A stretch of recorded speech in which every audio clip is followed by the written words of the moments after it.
Don't let a frozen bank account ruin your funeral. What about, let's call this probate freezes your money. And what are you going to do about it? You got bills to pay. Take a deep breath with me just for a second, because somewhere out there, a perfectly innocent checking account is sitting quietly collecting its adorable little interest, and it has no idea it is about to cause absolute chaos. Welcome back, everyone, to the Secure 65 Health Plans podcast, where we keep money simple, estate planning understandable, and family drama preventable. I'm your host, Moné Swann, and today we're talking about something nobody puts on a vision board: probate, frozen bank accounts, and the well meaning but slightly dangerous advice that sounds easy but can cost your family time, money, and peace. And listen, this is not about fear. This conversation is about foresight. So let's jump into it. Let's start by identifying the problem. Your account can get frozen. So here's the deal. If your bank account is still titled only in your individual name when you pass away, that account usually has to go through something called probate. And before probate even begins, you guys, most banks freeze the account. Freeze as in bills? Oh, not today. Mortgage? Sorry, can't do it. Final expense? Stand by. Family needs access to funds? Nope, it's not cruelty, it's policy. But grief is already heavy. Adding frozen funds to that situation means unnecessary stress. So naturally, people look for shortcuts. Let's talk about the two most common ones. Shortcut number one: just add them as a joint owner. Yes, the classic joint tenancy with the right of survivorship. Well, it sounds smooth, sounds efficient. If something happens to me, you automatically get the account. Ah, technically, true. But here's what people miss.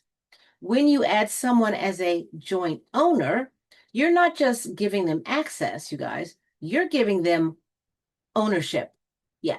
What does that mean? That means if they get sued, if they get divorced, if they rack up debt, if they make financial creative life decisions, your money is now tied up in that mess too.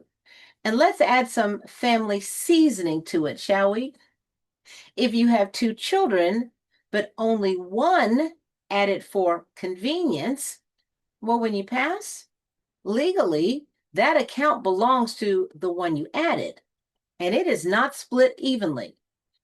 Not the way mom meant, okay? Legally, it's theirs. Now, you've unintentionally created tension at Thanksgiving, possibly for the next decade. Easy? Yes. Wise? Not always. Now, here's shortcut number two: just name a beneficiary, also called payable on death. You know, when you pass away, they show a death certificate and the money is transferred and probate is avoided. Again, technically accurate, but here's the part people don't think through. If your beneficiary is, again, in the middle of a divorce, being sued, filing for bankruptcy, or simply struggling financially, well, when you pass, that money instantly becomes theirs. And if creditors are circling like vultures, they can access it. The timing might not be right.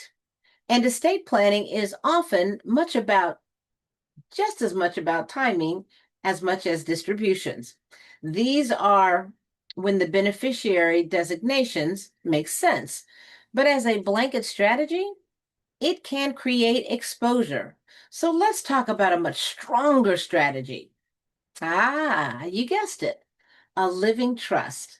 Now, here's where we level up, okay? A living trust. I know it sounds formal. I know it sounds complicated. I know it even sounds fancy, but it's not. It's simply a legal container. You can create the trust, you retitle your bank account into the trust name, and the trust becomes the owner.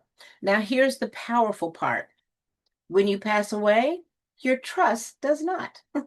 That means no automatic freezes, no probate delays, and no waiting months for court permissions. Your chosen successor, trustee, steps in, ta-da, shows the document, and continues managing the account. Bills get paid, life continues, and your family isn't financially paralyzed. And here's the flexibility piece that I personally love. If one child is going through a divorce, when you pass, the trust can say, oh, wait, hold those funds, distribute later. Okay, that's the level of control. And that simply doesn't exist with joint ownership or basic beneficiary designations. And no, your checks do not have to say Smith Dynasty Trust of 2026. You can still have your name printed on your checks. I think that's pretty cool.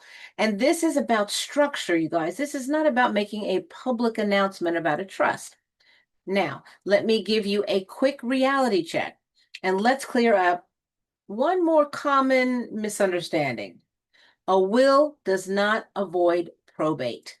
A will directs, well, all it does is direct what happens during probate, okay? So it's a different sentence and very different financial outcomes. So you might say, okay, Moné, well, so why does that matter? Why are you making a big deal about it? Well, this conversation isn't about paperwork. It's about love. It's about making sure your family can access what you built when they need it most, okay? It's about preventing unnecessary court delays. It's about protecting your legacy from bad timing. It's about estate planning. And this is not, you guys, this is not morbid, so don't think like that. It's mature, it's thoughtful, it's responsible, and it's one of the most powerful gifts you can give your family.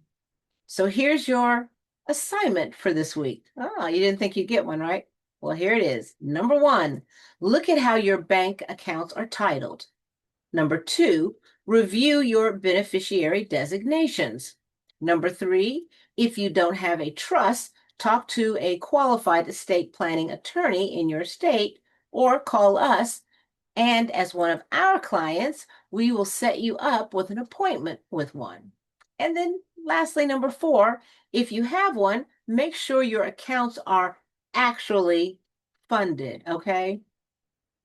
Don't assume, don't rely on old advice, and don't wait until later, okay? Later has a way of arriving unexpectedly. So if this episode helped you, share it with someone who still thinks adding their favorite child to the account solves everything, okay? Subscribe so you don't miss the next episode. Leave a review if this information saved you from a future family meltdown.